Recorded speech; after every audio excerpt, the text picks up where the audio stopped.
Welcome to Creating Concrete Studio, but you'll notice things look a little different around here right now.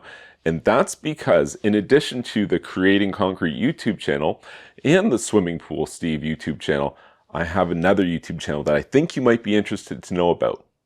The Technically Steve YouTube channel is very similar to my Creating Concrete and Swimming Pool Steve efforts, where I educate people as to how to do more with their swimming pool or how to do concrete applications. Well, now Technically Steve is going to teach you stuff related to house, home, do-it-yourself renovation skills.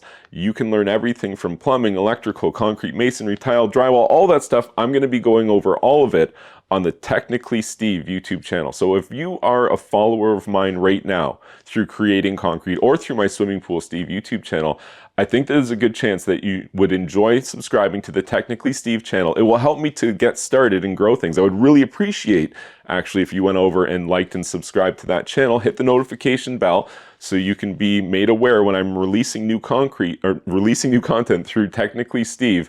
I plan to release a lot of it. I'm going to start with some basic stuff, some basic skill development and some fundamental skills, but I intend to grow this up to the intermediate and expert levels as well for all of these different skills. You will technically learn more if you like and subscribe to the Technically Steve YouTube channel, and if you do, I'll see you soon.